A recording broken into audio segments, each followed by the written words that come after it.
อนทุกท่านเข้าวัดเข้าวาฟังธรรมะจากหลวงตาเติมชีวาให้สุขสดใสก็ยกมือ10 นิ้วกราบนอบน้อมวันตาน้อมระลึกถึงอย่างพระผู้มีพระภาคเจ้าอรหันตสัมมาสัมพุทธเจ้าพระองค์นั้นโดยเสียงก้าวข้าพเจ้าขอกราบนอบน้อมวันตาน้อมระลึกถึงอย่างพระสัทธรรมคำสอนขององค์สมเด็จพระผู้มีพระภาคเจ้าอรหันตสัมมาสัมพุทธเจ้าด้วยเสียงก้าวของข้าพเจ้าขอกราบนอบน้อมวันตาครั้งที่3น้อมระลึกถึงอย่างพระสงฆ์สาวกขององค์สมเด็จพระผู้มีพระภาคเจ้าอรหันตสัมมาสัมพุทธเจ้าพระองค์นั้นโดยเสียงก้าวของข้าพเจ้าและขอถวายความเคารพนอบน้อมไวสามายังครูบาอาจารย์พระเถระเจ้าพระภิกษุสงฆ์สามเณรพระสังฆาธิการสงฆ์สมณศักดิ์ที่เคารพและนับถือผู้พระครูบาอาจารย์ผู้มีความรู้ทุกท่านและขอเจริญพรมายังพ่อออกไปออกศรัทธาโยมพ่อโยมแม่ท่านผู้ฟังผู้มีบุญทุกท่านที่ติดตามรับฟังธรรมะยามแรงทางสถานีวิทยุเพื่อการศึกษาพระพุทธศาสนาและวัฒนธรรม 104.5 เมกะเฮิรตซ์ออกจากห้องส่งวัดฝ่ายหินตลอดขอได้รับความเมตตาจากท่านอาจารย์พระครูสมุวิศวัตรวรกิจโจผู้อำนวยการทางสถานีวิทยุผู้มีความมุ่งมั่นในการเผยแผ่หลักธรรมคำสอนขององค์สมเด็จพระผู้มีพระภาคเจ้าสู่ศรัทธาญาติโยมพ่อโยมแม่ตลอดจนถึงอย่างเครือข่ายถ้าเป็นเกาะลิงอยู่ขึ้นสีขาวโดยผู้อำนวยการสถานีวิทยุพระครูอภิวัตรวัฒนวิกรมหรืออาจารย์ปัญญงโดยความเคารพออกในนามคณะสงฆ์จังหวัดเชียงใหม่และคณะสงฆ์อำเภอสันทรายโยมพ่อโยมแม่วันนี้เราก็มาอยู่กับกันในช่วงมะแรง ของวันที่23แห่งบักกีวันคำว่าปีพุทธศักราช2564มันก็จะเป็นอดีตไปโดยอัตโนมัติและปี2565ก็ย่างก้าวเข้ามาสู่วิถีชีวิตของคนเฮาและก็เหมือนคำว่าใหม่อันยังก็ตามใหม่นี่เป็นสิ่งที่คนเฮานั้นชอบคำว่าเก่าเป็นสิ่งที่คนเฮานั้นบ่ค่อยชอบบางครั้งบางคราวสิ่งเก่าๆนั้นมันก็ยังมีคำว่าราคาเหมือนวัตถุมงคลต่างๆที่มีราคาแต่สิ่งเก่าที่มันมามีราคาก็คือผู้คนเฮาตลอดถึงสิ่งของที่มันใช้การมาได้เรียกว่าเป็นของสิ่งเก่ารถเก่าแต่ผู้คนเฮานั้นจะหันว่าของใหม่เฮาก็ชอบเมื่อเฮาได้มาแล้วก็มีความอยากจะคุ้นเคยอยากจะสัมผัสอยากจะทดลองดูต่างๆนี่ก็เรียกว่าของใหม่เหมือนกับว่าปลาจมน้ำใหม่อย่างนี้เป็นต้นถ้าเวลาผ่านไป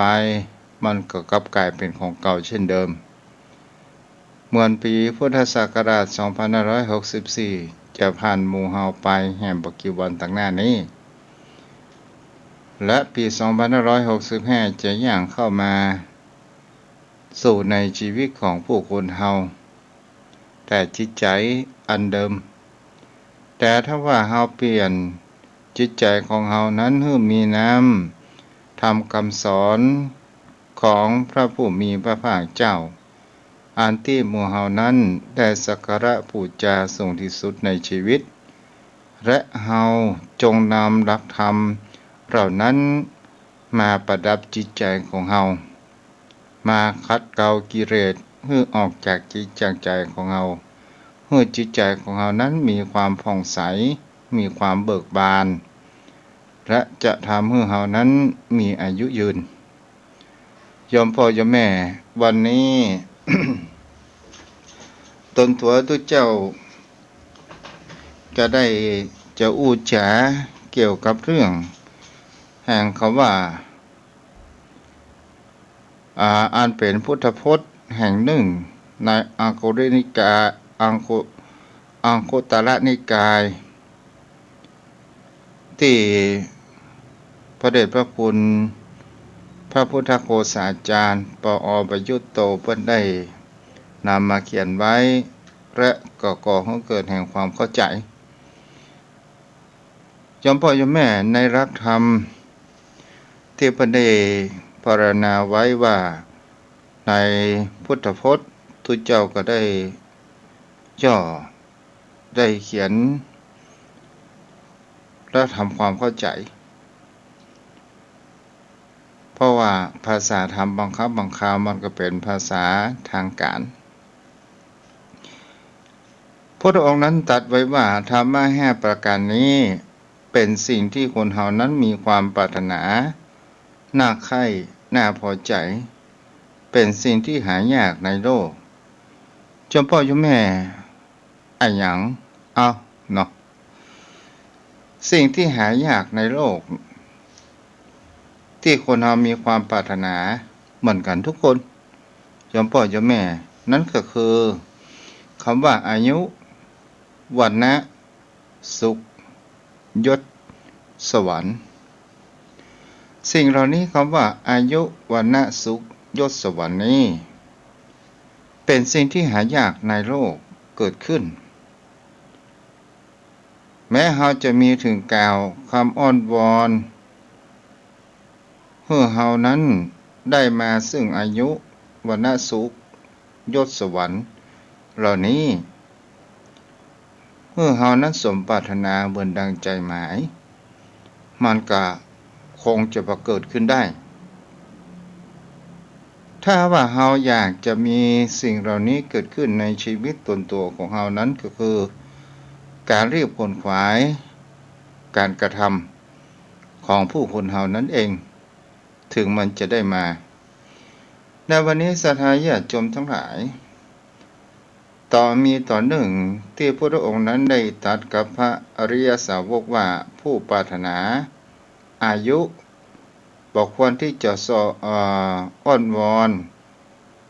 หรือว่าเพลิดเพลินกับอายุเพราะเห็นว่าอายุนั้นเป็นอย่างเช่นคนเฮาบางครั้งบางคราวเฮาสวดอ้อนวอนขออายุยืนมันบ่สมปรารถนาแต่อริยสาวกผู้ใดก็ตามผู้ปรารถนาอายุยังมีข้อปฏิบัติเพื่อเป็นให้มีอายุมันมีอยู่คำว่าอายุนี้ศรัทธาญาติโยมพ่อโยมแม่อายุมันก็หมายถึงก็ตามพจนานุกรมของไทยก็แปลว่าเวลาที่ดำรงชีวิตอยู่ถ้าเฮาอู้สั้นๆก็คือช่วงเวลาชีวิตของคนเฮาที่นับตั้งแต่เกิดมาโยมพ่อโยมแม่เฮาก็ลองมาคิดพิจารณาและก็เข้าไปถ้าภาษาบาลีอายุนั้นมันก็หมายถึงคำว่ามีชีวิตยืนยาวมันก็มีอยู่2ประเด็นเหมือนกันอายุก็คือชีวิตก็คืออายุก็คือความยืนยาว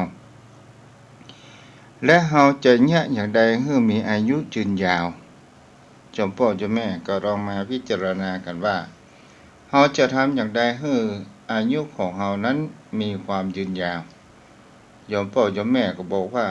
บางคนก็ออกกำลังกายวิดพื้นกะออกกำลังกายอย่างนี้เป็นต้นบางคนก็บอกว่ากินข้าวนักๆกินข้าวหลายๆและอายุยืนคำว่าอายุยืนเราจะทำเพื่ออย่างใดยืนถ้าหาอู้ถึงอายุเป็นคำว่าชีวิตของผู้คนเฮานั้นที่ทุกเจ้าเคยอู้ไปแล้วหลายครั้งว่าอายุก็คือความที่มีเป็นชีวิตมีอายุยืนกับอายุนั้นแบ่งแยกออกไปเป็นอยู่สองส่วนไปกันคือรูปธรรมและนามธรรมก็คือร่างกายของคนเฮาเนี่ยโยมพ่อโยมแม่เป็นสิ่งที่คนเฮาจะเห็นได้ว่าฝ่ายหนึ่งเป็นฝ่ายรูปธรรมก็คือร่างกายฝ่ายหนึ่งเป็นฝ่ายรูปฝ่ายนามธรรมแล้วร่างกายของคนเฮานั้นเป็นสิ่งที่เฮาจะเห็นได้ว่าเฮาได้หล่อเลี้ยงชีวิตร่างกายของคนเฮาด้วยอาหารการกิน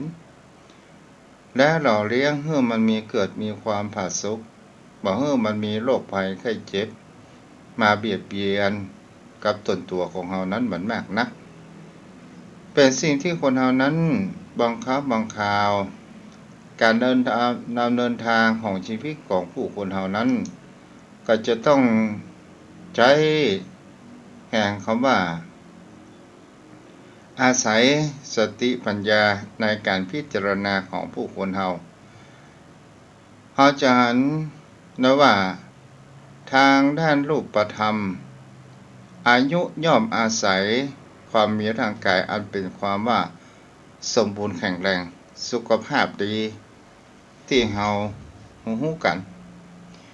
ถ้าร่างกายของเฮานั้นมีสุขภาพดีจิตใจของเฮานั้นก็มีความแข็งแรงและมีสุขภาพจิตของเฮานั้นก็คงจะดีไปตัวถ้าเฮาบ่มีโรคภัยไข้เจ็บมาเบียดเบียนมากสักตัวใดบางคนก็มีโรคมาเบียดเบียนมากพอเฒ่าแก่มาก็เริ่มมีโรคภัยไข้เจ็บมาเบียดเบียนร่างกายนี้เหมือนลังแห่งโลกอย่างนี้เป็นต้นสิ่งที่คนเฮานั้นจะเห็นได้ว่าร่างกายเฮาเนี่ยเฮาปนเปื้อมันมากทั้งภายนอกและภายในของร่างกายของคนเฮาก็คืออย่างคำว่าอาหารการกินเฮาชอบกินอาหารหรือว่าเฮาต้องหล่อเลี้ยงด้วยอาหารการกินบางครั้งบางคราวของที่รสหรูยังจะเป็นจิ้นเป็นเซ็กตลอดจนถึงเป็นพักเป็นไม้ผู้คนเฮานั้นก็กินอย่างอาหารปัจจุบันเป็นสิ่งที่คนเฮานั้นไขว่คว้าหานั้นก็คืออาหารปลอดสารพิษแต่ส่วนใหญ่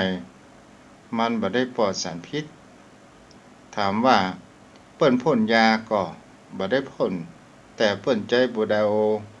โคตรเอานี่นะอย่างนี้เป็นต้นฉะนั้นศรัทธาญาติโยมพ่อโยมแม่ก็คือสิ่งที่คนเฮานั้นเป็นการที่ว่ามันเป็นการบริโภคปัจจัย4เป็นเบื้องต้นที่เราเลี้ยงกายของเฮาตลอดจนถึงสิ่งแวดล้อมที่เฮาจะใช้ปัญญาที่เฮาว่าโยโสมนสิการเพื่อพิจารณาโดยแยบคายในทางพุทธศาสนานั้นเฮาก็ลองพอว่าความสำคัญในการรักษาสุขภาพทางกายเพื่อดำรงอายุไว้โดยถือว่าเป็นส่วนประกอบหนึ่งของชีวิตที่ทำเมื่อเฮานั้นเปิดเฮาว่ามีดีเป็นทิฏฐธรรมิกถะคือประโยชน์ปัจจุบันนั่นเองดังพุทธโอวาทที่ได้ประทานแก่พระเจ้าแผ่นดินแคว้นโกศลคือพระเจ้า ประสิทธิโกศลศรัทธาญาติโยมทั้งหลายมีครั้งหนึ่งพระเจ้าประเสนาธิโกศลนั้นมักจะเสวยอาหารมากเปิ้นเฮาว่าสบายอย่างพระมหากษัตริย์แล้วทีนี้เปิ้นก็ได้เข้าไปเฝ้าพระพุทธองค์นั้นเป็นประจำแต่ร่างกายของท่านนั้นเกิดมีความอ้วนอึดอัดนั่งก็มีความอึดอัดทั้งวรกายเปิ้นของว่ามีความอุ้ยอ้ายพระพุทธองค์นั้นประสงค์จะอนุเคราะห์จึงตรัสแนะนำพุทธโอวาทคาถาหนึ่งซึ่งแปลเป็นไทยตามได้เนื้อหาใจความว่าคนที่มีสติอยู่ตลอดเวลารู้จักประมาณในการบริโภคย่อมมีเวทนาเบาบางแก่จ้าครองอายุอยู่ได้นานในโยมพ่อโยมแม่ก็ลองเอาไปใจกันเด้อเพื่อเฮามีสติในการกินอยู่ตลอดและเมื่อเฮามีสติเฮากินแล้วเฮาเกี่ยวละเอียดรู้พร้อมไว้ตาน้ำพ่องและก็จะทำให้ร่างกายของคนเรานั้นมีความสมดุลและจะทำให้เรานั้นแก่จ้านั่นเองพระเจ้าประเสนาธิโกศลก็ให้ละอ่อนหนุ่มคนหนึ่งนำให้จำคาถานั้นไว้แล้วก็กล่าวเวลาเสวยทุกครั้งเพื่อเป็นเครื่องเตือนพระสติและยับยั้งมโหเสวยเกินศรัทธาญาติโยมทั้งหลายแล้วก็ทำให้พระเจ้าประเสนาธิโกศลนั้นมีพระวรกายกับปี้กระเป๋าก็คือผอมลงแล้วสามารถที่จะวิ่งเดินได้มีพระราชดำรัสของชื่นชมในพระมหากรุณาธิคุณของพระพุทธองค์ว่าด้วยประโยชน์ที่มองเห็นและด้วยประโยชน์ที่เลยสายตาไปพุทธดำรัสนี้ย้ำอยู่เสมอว่านี่คือความแนะนำในการบริโภคอาหารโดยโยโสมนสิการแล้วมันแม้อย่างกับอายุล่ะโยมพ่อโยมแม่บางท่านบางคนก็มีความเกิดขึ้นในใจและมันมีอย่างกับอายุเพราะว่าถ้าว่าเราบริโภคอาหารโดยพอประมาณและเป็นของที่มีประโยชน์ก็ทำให้เรานั้นโรคภัยไข้เจ็บบ่เข้ามาเบียดเบียนเรามากสักเท่าใดก็เหมือนบุคคลที่มีร่างกายที่เพิ่นว่าเป็นคนสมส่วนเป็นคนร่างกายเพิ่นว่าอย่างลืมชื่อไปละอย่างเสือเนี่ยหอมเสือเนาะที่มีการเผาผลาญได้เวอร์อย่างนี้เป็นต้นโยมพ่อโยมแม่อาหารการกินเฮาหล่อเลี้ยงร่างกายของคนเรานั้นให้มีความผาสุกก็ป้องกันเป็นสิ่งที่ดำเนินชีวิตของผู้คนเฮานั้นให้เฮามีความเจริญทำการทำงานอย่างนั้นได้และอย่างสิ่งที่จะมาทำให้เฮามีการดำเนินชีวิตของคนเฮาไปได้ก็คือปัจจัย4นะโยมพ่อโยมแม่อันนี้เฮาอู้ถึงภายนอกเครื่องนุ่งห่มทำไมคนเฮาต้องมีเครื่องนุ่งห่มเพื่อป้องกันความหนาวเพื่อป้องกันความร้อนจากแดดคุ้มภัยและที่อยู่อาศัยเป็นที่พักผ่อนใช้ชีวิตเฮาอู้ไปแล้วก็ใช้ชีวิตอย่างบ่ฟุ่มเฟือยมีคุณค่าโดยการพิจารณาโยโสมนสิการนั่นเองโยมพ่อโยมแม่การที่เฮาคำว่า นิสรณปัญญาก็คือปัญญาที่นำมาให้จิตใจของเรานั้นมีความอิสระที่เป็นที่พึ่งความคนเรานั้นไปสู่แห่งความรอดมีการที่ว่าถ้าเรามาอู้ถึงฝ่ายนามธรรมจิตใจของผู้คนเรานี้เราหันแล้วว่าร่างกายของคนเรานั้นแข็งแรงเพราะว่าการหล่อเลี้ยงอาหารของเรานั้นมีความแข็งแรงเกิดขึ้นแล้วจิตใจของเราล่ะถ้าจิตใจของเรานั้นมีความเศร้าหมองมันก็จะไปส่งผลกระทบร่างกายของคนเรานั้นเกิดความเครียดไปต่างๆนานาเกิดขึ้นถ้าจิตใจของผู้คนเรานั้นมีความแข็งแรงเสริมด้วยคุณธรรมเกิดขึ้นก็จะทำให้จิตใจของเรานั้นมีความแข็งแรงและมีคำว่าอิสระแห่งจิตนั่นเองและเราจะทำอย่างใดให้มีอิสระแห่งจิตและจะมีธรรมอันหยังทำให้จิตของเรานั้นมีความว่าปลดปล่อยเพื่อมีความอิสระแห่งว่าปลดปลงปราศจากความบีบคั้นข้อนี้ตามพุทธพจน์ของพระผู้มีพระภาคเจ้าก็ได้มีอยู่5ประการด้วยกันหลักธรรมที่เรียกว่าอายุสะหรือว่าอายุวัฒนธรรมหรือว่าธรรมที่ช่วยอายุยืนมี5ประการโยมพ่อโยมแม่สิ่งแรกก็คือสัพพยกาลีสร้างสัพพยะคือทำอันอย่างให้เป็นที่สบายเพื่อเกื้อกูลแก่สุขภาพประการที่2สัพพเยมัตตัญญูแม้ในสิ่งที่สบายนั้นก็รู้จักในการประมาณทำแต่พอดีพวกสิ่งที่มันย่อยง่าย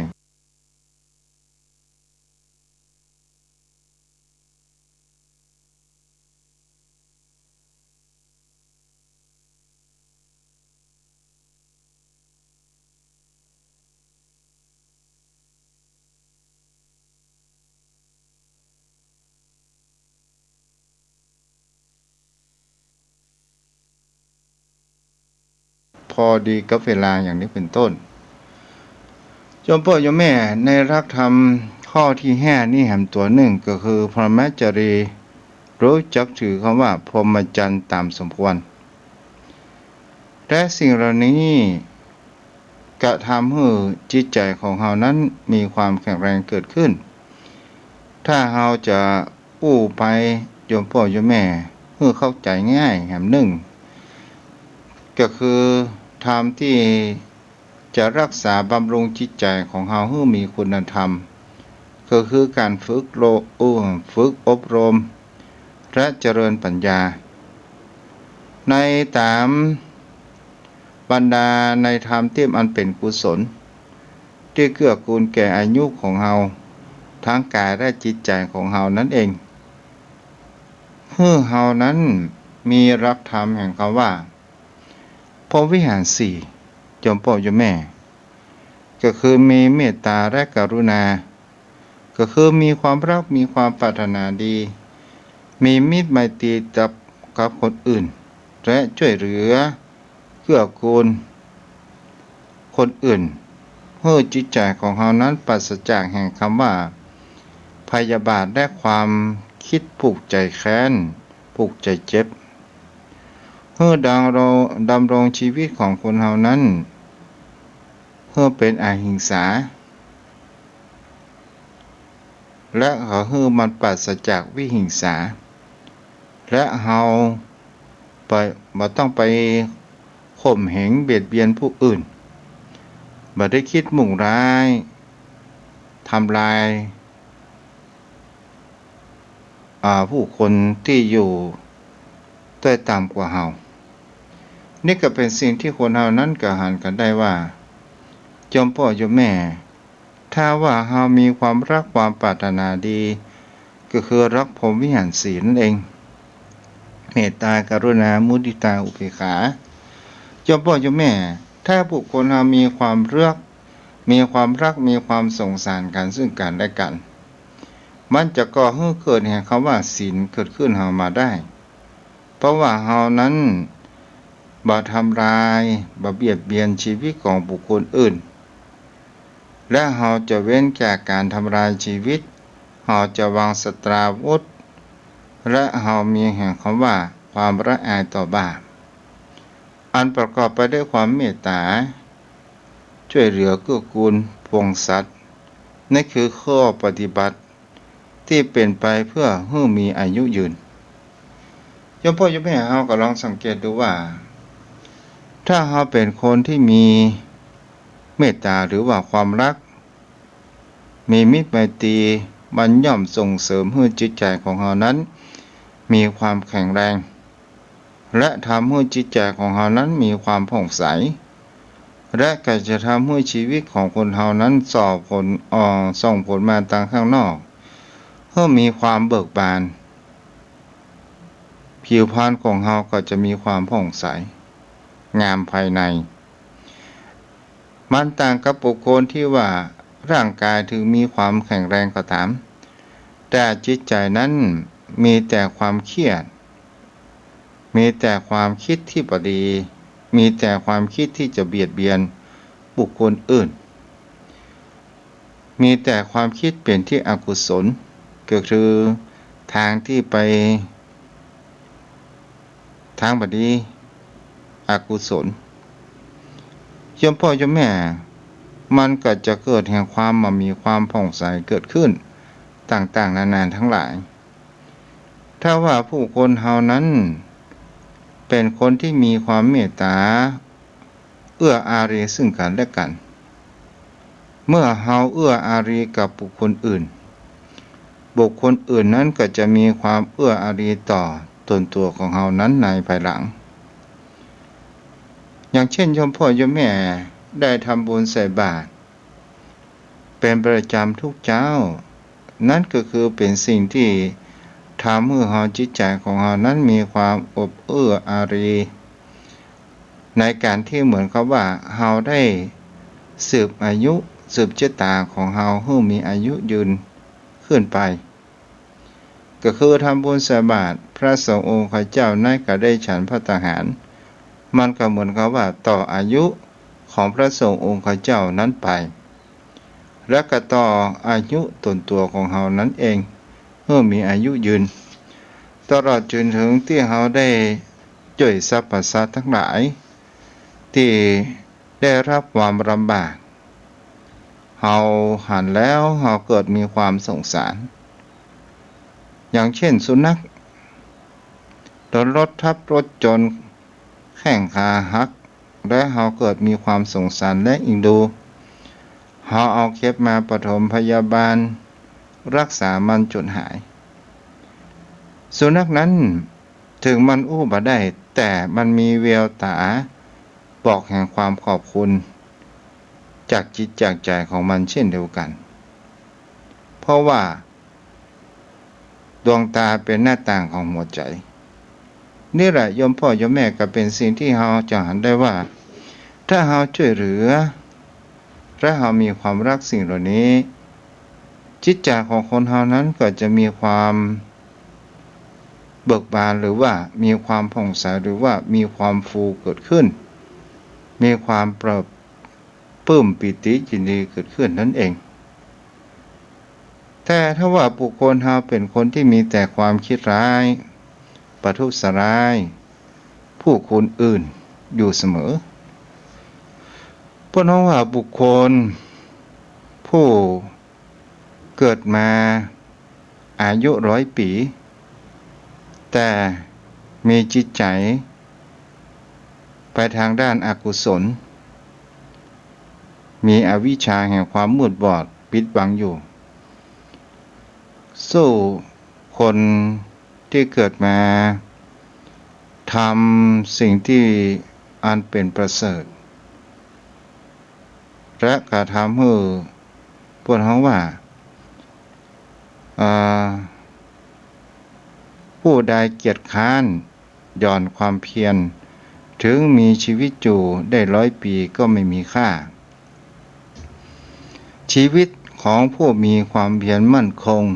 แม้เพียงวันเดียวก็ยังประเสริฐกว่าผู้ใดปัญญาสามไม่มีสมาธิถึงจะมีชีวิตอยู่ได้100 ปีก็ไม่ดีอะไรชีวิตของคนที่มีปัญญามีสมาธิแม้เพียงวันเดียวก็ยังประเสริฐกว่าผู้ใดไม่เห็น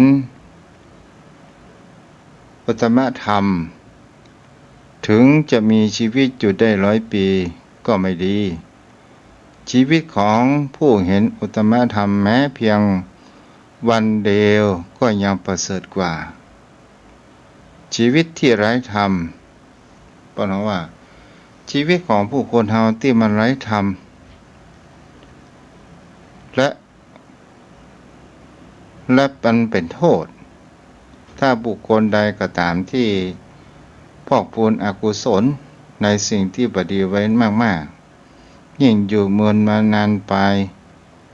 ก็มันเป็นโทษเกิดขึ้นนั่นเองฉะนั้นโยมพ่อโยมแม่เฮานั้นเป็นคนมีแห่งคำว่าเมตตาธรรมกันเกิดขึ้นคำว่าเมตตาตัวเดียวเนี่ยโยมพ่อโยมแม่มันก่อให้เกิดแห่งคำว่าศีลทั้ง5เกิดขึ้นพร้อมกันเกิดขึ้นได้ถ้าว่าสังคมในโลกนี้ถ้าผู้คนเฮามีคำว่าศีลธรรมแห่งการประพฤติปฏิบัติกันหรือว่าจริยธรรมสังคมบนโลกนี้มันก็มีความยื้อแย่งปะตั้งอย่างกับสัตว์เดรัจฉานเกิดขึ้นมันก็มีแต่ความวุ่นวายโกลาหลไปต่างๆนานาและก็เป็นสิ่งที่คนเหล่านั้นได้สังเกตได้หันว่าในปัจจุบันผู้คนเหล่านั้นรู้เพียงแค่แห่งคำว่าศาสนพิธีไปได้น้อมนำรักธรรมอย่างต่างๆเอาไปใจบางครั้งบางคราวก็ยังว่ารักธรรมของพระพุทธองค์นั้นเป็นเต่าร้านปีล้าสมัยเมื่อเกิดเหตุการณ์เกิดขึ้นในชีวิตของตัวเองแล้วเช่นจะหันได้ว่าเฮานั้นประมาทไปในชีวิตที่เฮาผ่านมาในรักธรรมของพระพุทธองค์นั้นเป็นสิ่งที่มีแท้จริงอย่างนี้เป็นต้นเจ้าพ่อเจ้าแม่เฮาก็ลองสังเกตถ้าเฮาจะรอถึงวันนั้นวันที่เปิ้นบอกว่าเอาทำมหาวิบากมาเทศเสียรอดก็รอดบ่รอดก็ตายอย่างนี้น่ะเจ้าพ่อเจ้าแม่เฮาจะรอถึงวันนั้นกะหรือบางท่านบางคนก็รีบขวนขวายกระทำซึ่งคุณงามและความดีเฮาอย่ามีความเข้าใจว่าในการทำบุญนั้นจะต้องอาศัยเงินทองปัจจัยอยู่ตลอดนั้นบ่ถูกต้องคำว่าการทำบุญนั้นก็คือการประพฤติปฏิบัติธรรมเพื่อเฮามีคำว่ารักษาศีลเจริญสมาธิภาวนาและมันยังมีข้อเปรียบเทียบกัน1ต้องลงกำลังทรัพย์2บ่ต้องลงกำลังทรัพย์ลงกำลังร่างกายของเราอย่างเดียว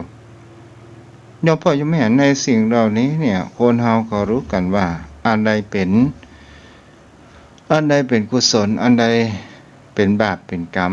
อันใดเป็นบุญเป็นคุณเป็นโทษแต่เฮาก็รู้กันแต่ผู้คนเฮารู้แต่บ่ทำบางครั้งบางคราวอย่างกับโยมพ่อโยมแม่เนี่ยที่เฮามาฟังกันก็เพราะอย่างเล่าเพราะว่าเฮานั้นเป็นชีวิตบรรปลายแสวงหาความสุข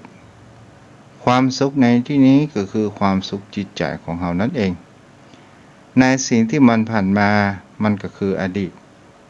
บางครั้งบางคราวบางสิ่งบางอย่าง เฮาก็จงฮัดมันปล่อยวางลงเสียพ้องเพราะว่าทุกสิ่งทุกอย่างมันตึงบ่ได้เหมือนดังใจเฮาโยมพ่อโยมแม่ถ้าได้เหมือนดังใจเฮาจะเอาของสิ่งเหล่านั้นไปกองไว้ที่ไหนถ้าเฮามีได้พ้องเสียพ้องมันเป็นเรื่องธรรมดาเหมือนกับเฮาเสี่ยงโชคถูกพ้องบ่ถูกพ้องส่วนมากก็บ่ถูกส่วนน้อยที่มันจะถูกเฮาก็ยังหันแล้วว่ามันก็เป็นเรื่องธรรมดาจอมพ่อจอมแม่ก็เป็นสิ่งที่คนเรานั้นก็ควรที่เฮาจะศึกษาพิจารณากันไปว่าเฮาเกิดมาเป็นมนุษย์เป็นคนเฮาเนื่องจากและเฮาจะปล่อยโอกาสเวลาของเฮานั้นมันผ่านไปโดยไร้ความหมายหรือไม่โยมพ่อโยมแม่ลองคิดพิจารณากันไปว่าอายุเฮาต้องการให้เขาว่าอายุยืนแต่ถ้าว่าอายุยืนมันประกอบไปด้วยโรคภัยไข้เจ็บต่างๆโยมพ่อโยมแม่ก็บ่ต้องการแต่ถ้าว่าอายุยืนปราศจากโรคภัยไข้เจ็บ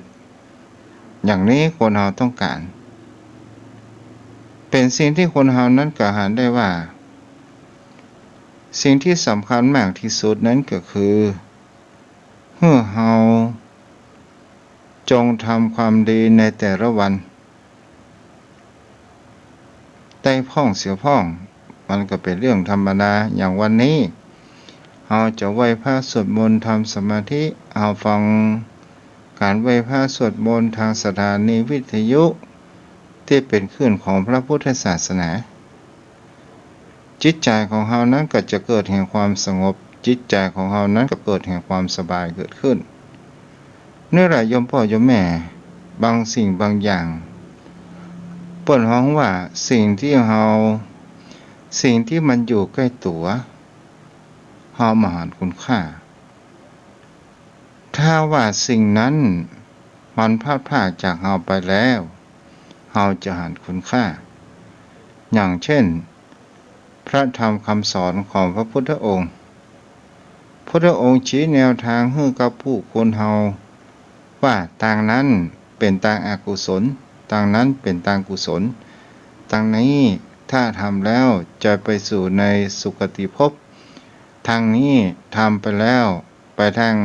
ทางด้านทุกขติภพอย่างนี้เป็นต้นโยมพ่อโยมแม่ก็เป็นสิ่งที่คนเรานั้นก็ควรพิจารณากันว่าภายใต้ดวงอาทิตย์นี้มีการสูญเสียใดๆเท่ากับการสูญเสียเวลาของผู้คนเรานั่นเองตอนนี้พระอาทิตย์ก็เริ่มอัสดงจะรับขอบฟ้าไปบรรดาชีวิตของผู้คนเฮาใกล้จะหมดไปแล้วก็เหมือนกับว่าเมื่อหมดไปมันก็เกิดขึ้นใหม่ได้บรรพบุรุษเจ้าพระอาทิตย์ก็ขึ้นทางทิศตะวันออกอยู่เหมือนเดิมก็เหมือนกับคนเฮานั้นเกิดมาใหม่บ่ฮู้ว่าเฮาจะไปเกิดณที่ใดสถานที่ใดมันก็ขึ้นคืออยู่กับตนตัวของเฮาเป็นผู้กระทำเองจอมพ่อจอมแม่มันเป็นของภัยของมันกรรมมุนาวัตติโลโกสัตโตย่อมเป็นไปตามกรรมวันนี้ก็จบไปเพียงแค่ตะอี้ก่อนเนาะต่อไปก็ทาง Facebook วันนี้มีผู้ติดตามมามีเนาะมามีวันนี้มามีคงจะอาบน้ำกันละโยมพ่อโยมแม่กันรักษาสุขภาพตัวเด้อรักษาสุขภาพตัวตอนนี้สามารถที่จะโทรเข้ามาได้ที่เบอร์โทร063-163-9950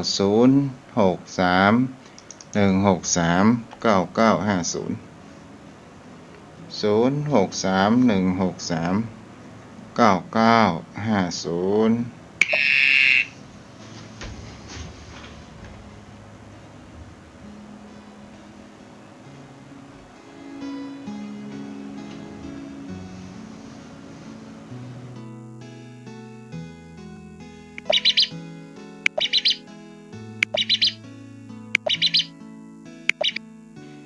เจริญพรราชการครับ เจ้าไหว้สาหลวงพ่อ ราชการได้ยินไหม ได้ยินจ้า ได้ยินเปล่า ได้ยินหลวงพ่อได้ยินไหม อ๋อ จ้ารับฟังแล้วเนาะหลวงพ่อกิจ0631639950โทรเข้ามาได้0631639950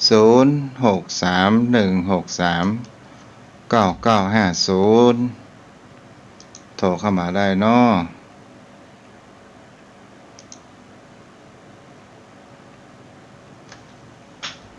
0631639950เจริญพรแม่ประกายเพิกไหว้ศาลเจ้า เจ้า วันนั้นไงนะวันนี้ไปแกด อืม วันนี้ไปแกดเพื่อนนั้นพระหมู่นั้นเพื่อนฟังวิทยุเพื่อนว่า อ๋อ โอ้แม่งั้นที่ใหญ่จะไปเอาเตียนไรใดหรอโอ้แม่หืออ่อนโอนไปเนาะ อ๋อ แล้ว จ้ะ นั่นละอ่อนมันได้อยู่บ้านนี่ตัวเหียไรใหญ่ดีแฮหรอ อืม แม่ก็บอกโหไหนละเยอะดีเนี่ยละอ่อนกับมันก็มาอ่ะวันนั้นละอ่อนโทรมาพอดี อืม เลยละอ่อนโอนไปหันมันไปนี่โอน ดีละเนี่ยก็หาว่าเพราะอานิสงส์แห่งการฟังธรรมนะนี่นะ เจ้าแล้วก็ว่าถ้าอันนี้ก่อนพอถ้าตามอันนี้ถ้าละอ่อนมาก็คือไปหาเนาะคือขอไลน์ไปคือเติ้นนี่เนาะ เจ้า เจ้า บนรักษาได้แม่เด้อ เจ้าไอ้สัตว์เจ้า เจ้าโยมพ่อโยมแม่ท่านใดในวันสิ้นปีทางวัดตุ้มปักเกตก็จะมีการสวดนพเคราะห์สืบชะตาสวดมนต์ข้ามปีแล้วสืบชะตาเนาะใครจะบูชาเทียนชุดละ20 บาท1 คน 1 เล่มจตุปัจจัยที่โยมพ่อโยมแม่ทำบุญนี้เป็นค่าไฟวัดเด้อเพราะว่าไฟวัดก็ต้องหาเองโยมพ่อโยมแม่จะรบกวนกับโยมพ่อโยมแม่เป็นข้าวเป็นข่าวเนี่ยเนาะวัดปึ่งบ้านปึ่งวัดตู้เจ้าปึ่งศรัทธาปึ่งตู้เจ้าป่ายังเปิ่มน้ำร้อง 063163950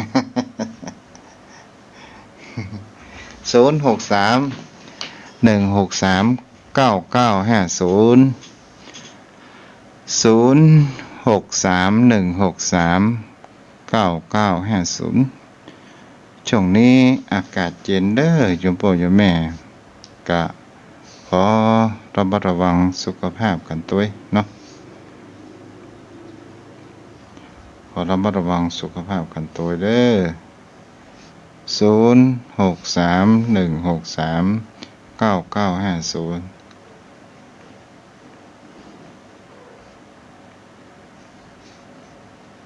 อากาศวันนี้อยู่28 องศาเนาะวันเดียวมันก็จะลดลงติ๊กๆมันมีภาระก้าเนี่ยเอาเพราะนั้นโทรเข้ามาได้เนาะ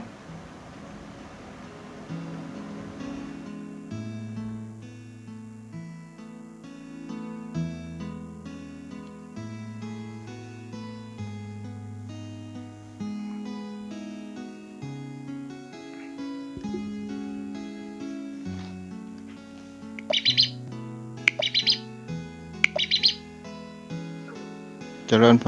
ร ครับขอกราบแทบใต้ไว้สาในบารมีธรรมกรรมฐานของท่านเจ้าด้วยความเคารพอย่างยิ่งครับ เจ้า ท่านพระคุณเจ้าอายุมั่นยืนยาวอย่างท่านเจ้าเทศนาไปตะกี้นะครับอธิบายถ้ามันบ่มีโรคภัยไข้เจ็บมันก็น่าอยู่ จะได้ฮู้จะได้ฮักอู้กันง่ายๆก็คือว่าได้สร้างคุณงามความดีต่อไปได้มันมีโรคภัยไข้เจ็บความเสื่อมของร่างกายสังขารก็บ่อยากให้อยู่คือมันเป็นไปตามธรรมชาตินะท่านเจ้าตะใดก็ตะอันนะท่านเจ้านะ จะประมาณนั้นน่ะเพราะนั้น ครับ แต่ว่าทุกคนก็ปรารถนาจะให้อายุยืนเนี่ยมันเป็นกรรมย้อมจิตย้อมใจเนาะท่านเจ้านะโอ้ขอให้มีอายุยืนยาวเนอะอยู่100 สาวทั้งนี้มันก็หูอยู่มันตึงถึง แต่ว่ามันฟังแล้วมันม่วนอกม่วนใจนะท่านเจ้าเนาะ แม่นอะอย่างกับตามประเทศจีนสมัยฮ่องเต้ ครั อา บ ยุยืนยาวหมื่นปี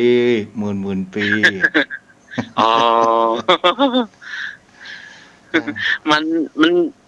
มันจะคงจะอยู่ในกัปนี่มันคงจะประมาณ80เนาะท่านเจ้าเนาะ เจ้า มันคงจะประมาณเท่านั้นแต่ก็ขอโรคภัยไข้เจ็บมันมีน้อยที่สุดนะอย่างท่านเจ้าว่านะว่าลองก็ยังอยู่ที่อาหารโภชเนกรรมตานยุตารู้จักประมาณในการกินแล้วก็บ่ได้เอาสิ่งที่มันเป็นพิษเป็นภัยเข้าสู่ร่างกายสุรายาเสพติดเมถุนวิรัตอันนี้ก็เบาๆบางๆอายุมันสังขารมันเป็นสิ่งที่บั่นทอนชีวิตร่างกายเนาะท่านเจ้าเนาะอันนี้ก็แม่นแล้วเนาะ ครับ แต่ ใช่ ผู้ ครับ คนเฮานี่ ครับ แปลกอยู่อย่างนะพ่อหนา ว่าใดท่านเจ้า ผู้คนเฮานี่เปิ้นห้ามสิ่งใด เขาก็จะทำสิ่งนั้น อย่างท่านเจ้าว่านะครับ เปิ้นก็จิตโตดแล้วว่า โอ้ยาเสพติดมันบ่ดีเด้อมันก่อให้โทษโซลามันบ่ดีเด้อมันทำให้ตับแข็งตับแข็งก็ดีกะเอามาแปลงบาฮินฟูดมีดเสียอย่างนี้เป็นต้นนะ โอ้มันยังว่าแล้วท่านเจ้าเอ้ยมันปัญญาคนนะมันบ่เต้าบ่เปียงกัน เปิ้นบ่ฮื้อเนี่ยก็ทำเปิ้นอันที่ฮื้อทำก็บ่ทำนะท่านพระคุณเจ้ามันจึงมีสปะในมนุษย์เหมือนโลกล่าโลกาเฮาในท่านเจ้า เฮาก็ร้องพออย่างครับละอ่อนที่เขารับขับรถเครื่องเป็นใหม่อะ อ่ะ แม่บอกว่า ลูกจะไปขับรถเฟยเดอร์ก็เหมือนกับว่าบอกว่า ลูกรถขับเว้ยๆเนี่ยออกจากบ้านแล้วบิดบ่ลอยอย่างนี้เป็นต้นเนาะ โอ้ท่านเจ้ามันเป็นอย่างนั้นแต่นะครับ อืม คือ มันจะบันนึกละว่าจะเกิดภัยเกิดอย่างหรือว่าคำห่วงของพ่อของแม่ของคนต่างบ้านนะครับ ถ้ามันออกโอนบ้านไปแล้วท่านพระคุณเจ้ามันเป็นอย่างหนึ่ง มันจะเอาตามใจมันเต็มที่มันนะครับ ยิ่งวัยรุ่นสมัยท่านพระคุณเจ้าเลือดเขาฮ้อนเขาบ่มีความคิดว่าเหตุอันอย่างมันจะเกิดแล้วมันจะเป็นอันตรายอย่างไรครับมันเอาความคึกขนองอย่างเดียวท่านพระคุณเจ้า คำว่าวัยรุ่นเนี่ยพอเรามาดูสังเกต เหมือนกับว่าเป็นวัยที่เขาบ่ฮู้ฮ้อนบ่ฮู้หนาวบ่ฮู้ความรู้สึกบ่ฮู้ว่าอะไรอย่างจะเกิดขึ้น กับชีวิตของตัวเองเนาะ ท่านพระคุณเจ้าประสบการณ์เขาบ่เคยมีครับเขาบ่ได้ผ่านร้อนผ่านหนาวอย่างมันนัก ให้ มั แม่ น น มันก็เลยแล้วข้าเจ้า ให้แม่นล่ะ มันบ่มีประสบการณ์คือการเรียนรู้อย่างเขาบ่เคยมีคืออู้ง่ายๆ คือสติปัญญาเขาบ่ได้ผ่านอย่างมานักอะครับ เขาก็เลยทำไปนะครับยังขาดความยั้งคิดท่านพระคุณเจ้าสมัยกันละอ่อนมันบ่ใช่ได้ศึกษาศีลธรรมกรรมฐานอย่างท่านพระคุณเจ้า มันก็เมาแต่วัยของมันไปเรื่อยๆอ่ะมันบ่ฮู้เรื่องนี้แหละครับ ถ้า ธรรมะ เฮา ธรรมโมนบ่ฮู้ ถ้า ละ เฮามาอู้ถึงแนววิเคราะห์กัน ครับ ก็คือเฮาก็ผ่านวัยรุ่นมาเหมือนกันทุกคนเนาะ ครับแม่นท่านเจ้ามันก็ต้องผ่านจุดนั้นมาอยู่แล้ว แต่เฮาก็ยังนึกถึงโอ้เมื่อเฮาเป็นละอ่อนเฮาก็ มันก็ลึกก็ลื่นมันก็เกลือกรรมมันก็มีนะท่านเจ้า แล้วมันก็เป็น ครับ สิ่งที่แปลกใหม่กับมันเขาว่า ผู้คนเฮาเนี่ย ลองผิดลองถูกศึกษาชีวิตมาอยู่เสมอไปเนาะ ครับ อืม ท่านพระคุณเจ้าอย่างพ่อแม่เฮาก็ดีคนเฒ่าคนแก่เปิ้นมีประสบการณ์เพราะเปิ้นลองผิดลองถูกมาเปิ้นรู้ว่าอันสิ่งใดควรเว้นสิ่งใดบ่ควรเว้นเพราะเปิ้นผ่านมาแล้วท่านพระคุณเจ้าเปิ้นถึงรู้มันแล้วเปิ้นถึงบอกได้ว่าระวังเลยมันเป็นอย่างอันเนี่ยแล้วเฮานี่บ่เชื่อแต่เปิ้นผ่านมาแล้วท่านพระคุณเจ้าแล้วเปิ้นถึง จะไปย่อยนักเนี่ย เนี่ยท่านเจ้าอย่างเอี้ยกรรมเนี่ยนะโอ้มันเป็นดีให้ซื้อขว้างแต่เนาะจะไปย่อยนักนะไอ้อย่างเข้ามาจมนักรำคาญเนอะอย่า โอ้โหก็เป็นยังพักยังไม่อย่าซื้อขว้างเลยแต่โลยเนาะมันนักแกเพราะนั้นเราอ่อนแล้วท่านพระคุณเจ้ามาฮู้ว่าจะอู้อย่างใดบ่ฮู้ว่าจะว่าอย่างใดเลยเนาะ มันเขาจะนึกกำอู้ของเฮาต่อเมื่อเขา อ๋อมีอุบัติเหตุเกิดขึ้นพุ่นเนาะก็มันก็บ่โป้นเฮาเลยท่านพระคุณเจ้าเอ้ยมันก็ต้องไปถึงก่อนเปิ้นน่ะสุมาเตอขึ้นลงขึ้นศาลพ่อแม่มันก็ต้องไปถึงก่อนไปโรงยาพ่อแม่มันก็ต้องไปมันละบ่ได้ครับ มันขี้มูกออกหูดังท่านพระคุณเจ้าเอ้ยแล้วไผจะมาพ่อมากอยเสียการเสียงานอย่างสปาสเปก็จะเป็นต้องทนนะครับเนี่ยมันก็มันเป็นไปแล้วถ้าเอาว่าก็เหมือนซ้ำเติมท่านเจ้าเอ้ยมันแม่นว่าเฮาไปว่ามันก็เหมือนเฮาไปซ้ำไปเติมเขาอ่ะก็เลยปล่อยก็ต้องให้ใจประสบการณ์ธรรมชาติสอนเองเนาะครับนะอันนั้นท่านเจ้าว่าโอ้คนแก่ที่เปิ้นคนเฒ่าคนแก่พ่อแม่ที่เปิ้นบอกแล้วโอ้เปิ้นหวังดีเพราะเปิ้นมีประสบการณ์แล้วนะโอ้ถ้าเขายุดเจื่อฟังเนี่ยนะโอ้เป็นคุณบัดรอนะท่านเจ้าเน้อเป็นคุณประโยชน์แต่ถ้าเขาฟังนี่นะโอ้เขาจะได้โอนอุบัติเหตุเวลามีอะไรอย่างนี้ตอนมีความสุขนี่บ่คิดถึงหาพ่อหาแม่เวลาเกิดความผิดพลาดอีแม่ช่วยจ้ะโอ้มันจึงแบบโป้นท่านเจ้าเอ้ยมันจะฮู้บ่ฮู้อย่านึกว่าเพิ่นจะมีสตางค์ไปพ่อแม่ก็จำเป็นต้องกัดฟันไปเซาะไปยืมมีอีหยังก็ขายก็เพื่อจะเอาให้ลูกนะได้ปลอดภัยให้ลูกได้สุขสบายนะท่านพระคุณเจ้าแม่นนะมันเนี่ยหัวอกของพ่อของแม่อิสระแห่งจิตถึงบ่ค่อยมีก็เพราะเหตุแห่งเขาว่าพันธะเนี่ยเนาะโอ้ท่านเจ้าความมีลูกมีเต้าเหมือนบ่วงกองคอแต่แล้วเปิ้นว่าที่ถูกแต่ท่านพระคุณเจ้าถ้าบ่มีมันก็ดีไปอย่างบ่ต้องมีห่วงบ่ต้องมีบ่วงมีหยังนะสู้เป็นเจ้าก็ได้เนาะพ่อหนาเนาะโอ้ท่านเจ้าอันนี้แต่นะถ้ามันเป็นซิกได้อย่างตุอย่างพระนะโอ้ผมซิกบวชแล้วผมพระตั้งโลกอีผมโอ้มันความสุขที่แน่ที่แท้จริงมันมีน้อยเดียวครับตั้งโลกครับนอกนั้นมันดังพระพุทธองค์บอกว่าความสุขทางด้านกามเนี่ยมันเป็นเพียงแค่ความสุขชั่วคราวแต่ว่าความสุขแห่งธรรมนั้นความสุขยาวนานเนาะครับท่านพระคุณเจ้าถ้าบวชมานี่นะกึดไปเหมือนกับว่าเฮาเดินเข้าสู่ที่ดีแล้ว